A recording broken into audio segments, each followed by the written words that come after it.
and welcome to Authentically Me, Tina Brown. We're going to pray in, what I call praying in. We're going to ask this guides to deliver this message through me today. And whatever message and part of my story in life they want to bring through for you, they will. Okay, so this is how this works for me. I'm going to close my eyes and take a couple deep breaths. Join me, feel free. And then we're going to invite the spirits in and invite them to talk through me. This is where we're going. Ready? Let's close our eyes. Take a deep breath in. Let it out through the mouth.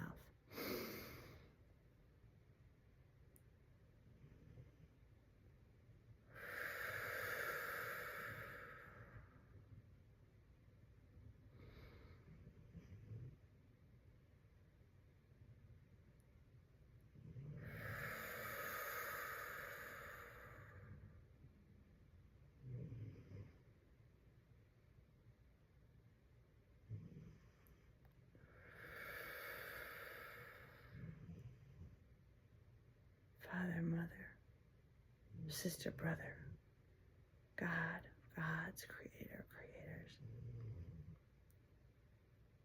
universal Christ, Mother Shakti,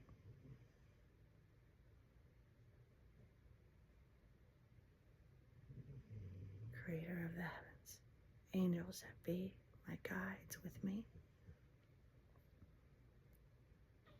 Let me share today whatever is going to help someone out there. Share what someone can relate to. That helps them feel better, inspired, hopeful. What round table are we going to work with today? What night is coming out today? What story that we have let go of and that we are free of is coming today?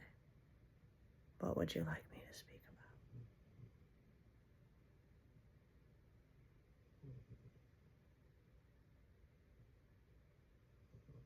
We're going to speak about the abandoned child. Thank you. I honor you. Thank you.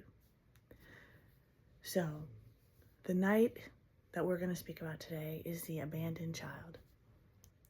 And when I say the words abandoned child, it's real, but it's also metaphoric. Okay? So, because I have learned that once abandonment happens early between the ages of 1 and 7, which none of this comes from me, comes from someone else, that abandonment, remember the cages I talk about? So the abandonment happens in the real world, and then I put the cage of abandonment on without even knowing it in the youthful adolescent world, right? So everything that happens to me, I see, abandonment, abandonment, abandonment, abandonment. And so therefore it perpetuates that feeling of abandonment. Do you see how that works? So it happened once, and then everything that happens in my life, I throw abandonment on it. And so I am the one who perpetuates the story. I'm the one keeping the cage on that abandoned child and keeping her trapped in there. So in order to open the door and free, right, ourselves, me, of that abandonment feeling, I have to stop and realize that everything in life is not abandonment. When somebody dies, it's not abandonment. It's not personal. When maybe a friendship breaks up, it's not personal. It's not abandonment. When maybe I lose a job, it's not abandonment. It's not loss. The reason that there's umbilical cords, I call them umbilical cords or cage bars, the umbilical cords build those cage bars, right? It's when something happens and it triggers that umbilical cord, which is abandonment. It goes way back into when my mother left me. When I was little and she dropped me off at that foster home and she left, she disappeared. And without me knowing it, I didn't hear from her again until I was 12. And I didn't hear from her. I found her, right? So that core abandonment back in the day from a sick mother, right? She was sick on drugs, partying, alcohol, and mental illness. that abandonment, first off, had nothing to do with me. It took a long time to realize that abandonment had nothing to do with me. It had to do with her, right? I take that personal and made it about me. It's not about me. It's her and her journey.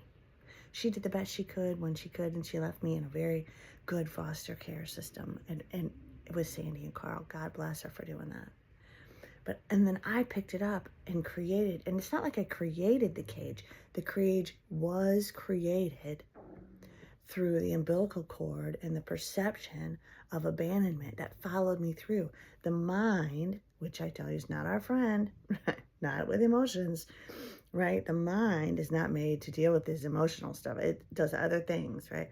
But with emotions, it confuses stuff. And so it's supposed to keep me safe, right? The body. And so it sees, every time it sees the what hurt me the most, this abandonment.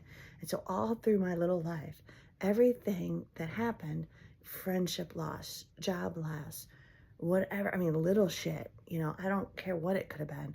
I clinged on and built a bar to my cage of abandonment. And I started building that cage, bringing them in, putting the bars in, building the cage, building the cage, building the cage. And all of a sudden, when I'm older, I'm sitting and I'm like, why I suffer from abandonment, right? And I go, why is this so heavy on me today? And through therapy, right? I go to my therapist or a therapist and go, why am I still experiencing this? First, I got to notice, am I still experiencing this?